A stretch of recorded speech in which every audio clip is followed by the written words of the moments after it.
நீங்க நினைப்பதெல்லாம் நடக்க இந்த ஒரு நாளை மிஸ் பண்ணிடாதீங்க. ஜூலை 5 குருஜி வாமனன் சேஷாத்ரியின் manifest with Shri Guru chapter 1. மற்ற டீட்டெயிலுக்கு உடனே வாட்ஸ்அப் பண்ணுங்க.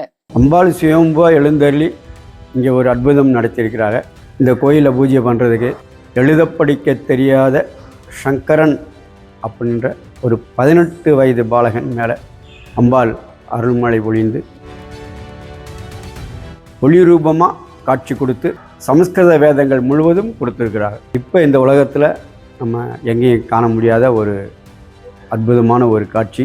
தேவாரம், திருவாசகம், பிரபந்தங்கள் எப்படி ஆழ்வார் நாயன்மார்கள் பாடினார்களோ அதே மாதிரி சங்கரன் குருஜி அன்னை காமாட்சியின் மீதும் ஜெகத்குரு ஆதிசங்கரர் மீதும் சிவபெருமான் மீதும் நூற்றுக்கணக்கான பாடல்களை பாடியிருக்கின்றார். ஊரில் யார்ட்டையும் ரூபா வாங்கலை. தன்னுடைய உழைப்பிலும் ஒவ்வொரு இடத்துக்கு சென்று அவர் செஞ்ச பூஜைகளாலும் மக்கள் இங்கே வந்து அன்னையை பார்த்து அன்னையிடம் பிரார்த்தனை செய்து வேண்டி நிறைவேறின பல விஷயங்களாலும் இந்த கோயிலை அவர் உருவாக்கிறார் மிக அற்புதமாக. ஒவ்வொரு மாதமும் அமாவாசையிலிருந்து 3வது நாள் சந்திர தரிசனம் அன்னைக்கு வானத்தில் எப்படி 3ஆம் பிறை ஒளி வடிவாக தெரியுதோ அதே போன்று அந்த சந்திரனை அம்பாள் தன்னுடைய நெற்றியிலும் காட்டி அருளுகின்றார். குழந்தையின்மை, மனக்குழப்பம், மனத்தெளிவு, கல்வி கற்றும் சரியாக ஞாபகமின்மை போன்ற சந்திரனுடைய குறைகளால் ஏற்படக்கூடிய அத்தனை விதமான தோஷங்களையும் இந்த 3ஆம் பிறையை காண்பதனால் நமக்கு அது விலகும். ஈஸ்வரனையும் குருவையும் நினைத்து நாம் மனமுருகி தியானம் பண்ணும்போது நம்முடைய பித்ரு தோஷங்கள் நம்மை விட்டு விலகும். நாம் பித்ரு தோஷத்திற்காக எந்த விதமான பரிகாரங்களையும் நாம் செய்ய வேண்டியது இல்லை. இங்கே வந்து அமர்ந்து நாம் தியானம் செய்தாலே நம்முடைய பித்ரு தோஷங்கள் விலகும். சங்கரன் குருஜி சொல்கின்ற அந்த வேத மந்திரங்களில் நாம் செவிகொடுத்து கேட்டு முழுவதுமாக நாம் ஒரு உபவாசத்தோடு இருந்து அந்த யாக வேள்வியில் நாம் அன்று முழுவதும் இருந்து கலந்து கொண்டால் நமக்கு மறுபிறவி இல்லை என்பது நிச்சயமான ஒரு உண்மை.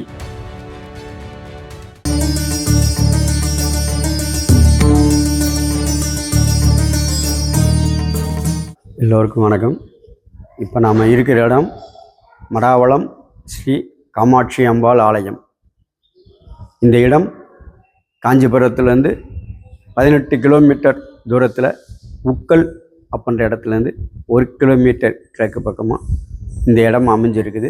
இங்கே அம்பாள் ஸ்ரீ காமாட்சி அம்பாள் வந்து சுயம்பா எழுந்தருளி இருக்கிறாங்க.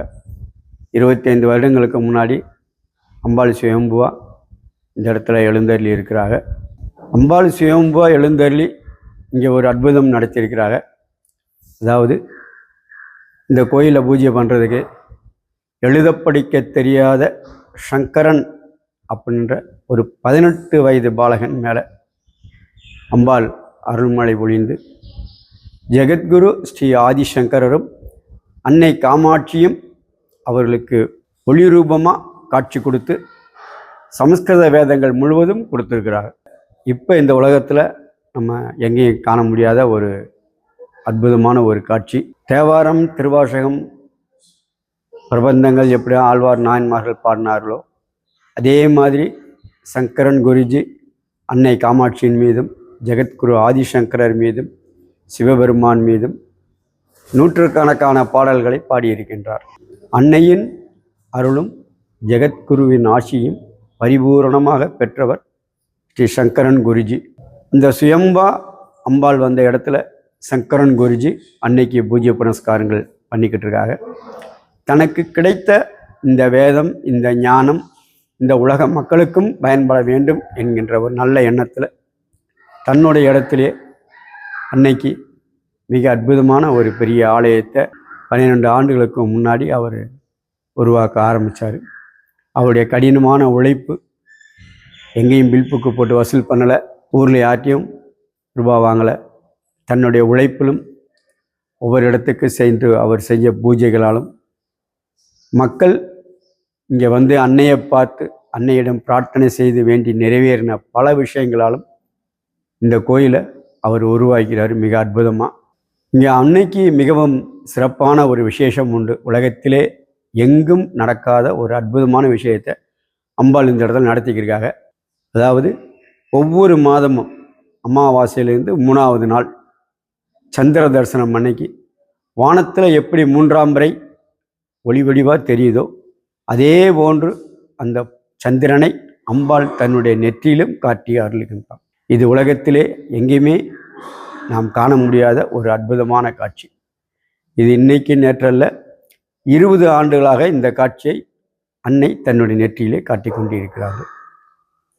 இது மிக சிறப்பான ஒரு விஷயம். சந்திரனை அன்னை தன்னுடைய நெற்றியில் காட்டி கொண்டிருப்பதால் அதை காண்பவர்களுக்கும் அதை தரிசனம் செய்து அன்னையிடம் பிரார்த்தனை செய்தவர்களுக்கும் அன்னை சந்திர மங்கள யோகத்தை கொடுப்பாள். சந்திரனால் ஏற்படக்கூடிய சகல விதமான தோஷங்களும் இந்த 3ஆம் பிறையை அன்னையின் நெற்றியில் காண்பதனால் நமக்கு அது விலகும். குழந்தையின்மை, மனக்குழப்பம், மனத்தெளிவு, கல்வி கற்றும் சரியாக ஞாபகமின்மை போன்ற சந்திரனுடைய குறைகளால் ஏற்படக்கூடிய அத்தனை விதமான தோஷங்களையும் இந்த 3ஆம் பிறையை காண்பதனால் நமக்கு அது விலகும். அன்னை ஸ்ரீ மகாலட்சுமி ரூபம். அன்னைக்கு 3ஆம் பிறை அன்று 3ஆம் பிறை சந்திரனை அன்னையின் நெற்றியில் தரிசித்து அன்னையின் அபிஷேகத்தை முழுவதுமாக பார்த்து அந்த யாக வேள்வியில் வைக்கப்படும் அந்த கலச தீர்த்தத்தை நம் நெற்றியில் தெளித்து அதை நாம் உள்வாங்கும் போது நம்முடைய மனமும் நம்முடைய சிந்தனையும் தெளிவடையும். ஏனென்றால் இங்கு சொல்லப்படும் அந்த வேத மந்திரங்கள் முழுவதும் அன்னையின் அருளினால் பரிபூர்ணமாக கிடைத்தவை. எங்கும் சென்று குருகுல கல்வியோ வேறு எங்குமோ சென்று கல்வி கற்காத ஸ்ரீ சங்கரன் குருஜி அந்த யாகத்தின் போது வேதங்களை மழையென பொழிவது மிகப்பெரிய அதிசயம். அந்த வேதங்களை நாம் இருந்து கேட்பதனால் நம்முடைய புத்தி தெளிவடையும், நம்முடைய மனக்குறைகள் நீங்கும், மனத்தெளிவு கிடைக்கும், தீர்க்காயுள் கிடைக்கும். இது மிகப்பெரிய உண்மை. அந்த வேதங்கள் இறைவனால் நமக்கு அருளப்பட்டவை. அந்த வேதங்களை கேட்பதும் அதன் உடன் இருப்பதும் நமக்கு மிகப்பெரிய ஒரு புண்ணியத்தை கொடுக்கும். இங்கு ஜெகத்குரு ஆதிசங்கரர் சங்கரனுக்கு காட்சி கொடுத்து இங்கே வீற்றிருக்கிறார். ஜெகத்குரு ஆதிசங்கரருடைய குரு ஸ்ரீ சந்திரமௌலீஸ்வரர் இங்கே ரூபத்துடன் தவக்கோலத்திலே காட்சியளிக்கிறார்.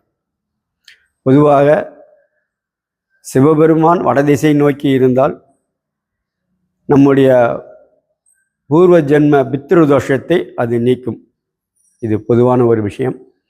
இங்கே இயற்கையாக அன்னை காமாட்சி கிழக்கு நோக்கி அமர்ந்திருக்கிறார்கள்.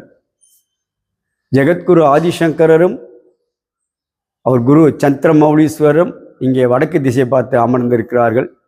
அந்த இடம் தியான மண்டபமாக வடிவமைக்கப்பட்டுள்ளது. அந்த இடத்திலே நாம் அமர்ந்து ஈஸ்வரனையும் குருவையும் நினைத்து நாம் மனமுருகி தியானம் பண்ணும்போது நம்முடைய பித்ரு தோஷங்கள் நம்மை விட்டு விலகும். நாம் பித்ரு தோஷத்திற்காக எந்த விதமான பரிகாரங்களையும் நாம் செய்ய வேண்டியது இல்லை. இங்கே வந்து அமர்ந்து நாம் தியானம் செய்தாலே நம்முடைய பித்ரு தோஷங்கள் விலகும். இது இந்த ஆலயத்துடைய மற்றும் ஒரு மிக சிறப்பான ஒரு விஷயம். இங்கே காலபைரவர் சிறப்பாக எழுந்திருக்கிறார். காலபைரவருக்கு நாம் செய்யும் வழிபாடு நம்முடைய ஜென்ம கர்மாவை குறைக்கும். அந்த தேய்பிரை அஷ்டமி அன்னைக்கு இங்கே செய்யக்கூடிய வழிபாடு மிக சிறப்பானதாக இருக்கும். அந்த வழிபாட்டிலே கலந்து கொண்டு நம்முடைய குறைகளை நீங்கள் பெறலாம். இந்த சந்திர தரிசன பூஜையானது ஒவ்வொரு மாதமும் மிக சிறப்பாக நடைபெறும். மாலை 5 மணிக்கு யாகசாலை வேள்வியுடன் அந்த பூஜைகள் ஆரம்பமாகும். 6 மணிக்கு அன்னையின் நெற்றியில் நாம் அந்த 3ஆம் பிறையை காணலாம். அதே போன்று ஒவ்வொரு பௌர்ணமி என்றும் இங்கே மிக சிறப்பாக மாலை 5 மணிக்கு யாகசாலையுடன் வேள்விகள் ஆரம்பமாகும். அந்த வேள்விகள் இன்னைக்கு அபிஷேகம் தீபாராதனை எல்லாம் முடித்து இரவு 8:30 மணிக்கு சிறப்பு நவாவரண பூஜை இங்கே நடைபெறும். ஒவ்வொரு மாதமும் காண்பதற்கு மிக அற்புதமான ஒரு காட்சியாக இருக்கும் அந்த நவாவரண பூஜை. அந்த நவாவரண பூஜையின் போது சங்கரனுடைய நாவிலிருந்து வருகின்ற அந்த வேதங்கள் கொட்டும் அருவி போன்று வருவதை ஆச்சரியமாக பார்ப்பவர்கள் உண்டு. இங்கே அந்த பூஜையிலே கலந்து கொள்வது மிகப்பெரிய பாக்கியம். அதே போன்று இங்கே வாரத்தில் ஒவ்வொரு புதன்கிழமை மற்றும் வெள்ளிக்கிழமை 2 நாட்களுமே தினசரி காலை 7:30 மணிக்கு இங்கே யாகசாலை நடைபெறும். யாகசாலை நடைபெற்று அன்னைக்கு அபிஷேக ஆராதனைகள் நடைபெறும். இது ஒவ்வொரு புதன் வெள்ளி தோறும் நிரந்தரமாக இங்கே நித்தியமாக நடந்து கொண்டிருக்கிறது. அது மிகப்பெரிய சிறப்பு. இந்த கோயிலிலே நவராத்திரி மிக சிறப்பாக கொண்டாடப்படும். அன்னைக்கு அந்த 10 நாட்களும் பிரம்மோற்சவம் இங்கே மிக சிறப்பாக நடைபெறும். 10 நாட்களும் சகசண்டி யாகம் நடைபெறும். அம்பாள் வீதி உலா நடைபெறும். அந்த 10வது நாள் சண்டி ஹோமம் மிக அற்புதமாக நடைபெறும். சங்கரன் குருஜி சொல்லுகின்ற அந்த வேத மந்திரங்களில் நாம் செவிகொடுத்து கேட்டு முழுவதுமாக நாம் ஒரு உபவாசத்தோடு இருந்து அந்த யாக வேள்வியில் நாம் அன்று முழுவதும் இருந்து கலந்து கொண்டால் நமக்கு மறுபிறவி இல்லை என்பது நிச்சயமான ஒரு உண்மை. இந்த ஆலயம் தினமும் காலை 6:45 மணிக்கு நடை திறக்கப்படும். மதியம் 1 மணி வரை நடை திறந்திருக்கும். 1 மணிக்கு நடை சாற்றப்பட்டு 3:30 மணிக்கு மாலை மீண்டும் நடை திறக்கப்படும். இரவு 8 மணி வரைக்கும் நடை திறந்திருக்கும். தினமும் மதியம் 12:30 மணிக்கு இங்கே அன்னதானம் நடைபெறும். எத்தனை பேர் வந்தாலும் அத்தனை பேருக்கும் இங்கே அன்னதானம் மிக சிறப்பாக நடைபெறும். தினமும் மதியம் 12:30 மணிக்கு. இந்த ஆலயத்தோட மிக சிறப்பான ஒரு விஷயம் இந்த அன்னதானம். இங்கே அடுத்து ஒரு அற்புதம் ஒன்று நடந்திருக்கிறது. அன்னை ஸ்ரீ காமாட்சி ஒரு தம்பதியின் கனவிலே சென்று ஒரே நேரத்திலே ஒரு 3 மாத குழந்தை கருவில் இருக்கும்போது அந்த தாய் தந்தையின் கனவிலே அன்னை காமாட்சி சென்று, இந்த குழந்தை லோகத்துக்கானது, இந்த குழந்தை 11 வயது ஆகும்போது எனக்கு நீ அதை தாரை வார்த்து கொடுக்க வேண்டும் என்று அன்னை அவர்கள் 2 கனவிலும் ஒரே நேரத்தில் சென்று கட்டளையிட்டு இருக்கிறார்கள். அவர்களும் அந்த குழந்தை பிறந்து 11 வயதாகும் வரை அந்த குழந்தையை பள்ளியில் சேர்க்காமல் வேறு எங்கும் அனுப்பாமல் ஆலயத்திற்கு வந்து குருஜியின் கூட இருந்து இங்கே நடக்கின்ற அத்தனை பூஜைகளும் கலந்து கொண்டு அவருக்கு 11 வயதாகும் போது இந்த சேத்திரத்திலே அன்னைக்கு அவர்கள் அந்த குழந்தையை தாரை வார்த்து கொடுத்திருக்கிறார்கள். அந்த குழந்தை இப்பொழுது லோகேஸ்வர சரஸ்வதி சுவாமிகள் என்று முதல் பீடாதிபதியாக பீடமேற்றிருக்கிறார். ஜெகத்குரு ஸ்ரீ ஆதிசங்கரர் கரங்களால் மானசீக தீட்சை பெற்ற ஸ்ரீ சங்கரன் குருஜி அவருக்கு சகலவிதமான பூஜைகளும் தீட்சைகளும் கொடுத்து இந்த பீடத்தில் அவரை அமர்த்தியிருக்கிறார்கள். இது இங்கு மற்றும் ஒரு சிறப்பான விஷயமா.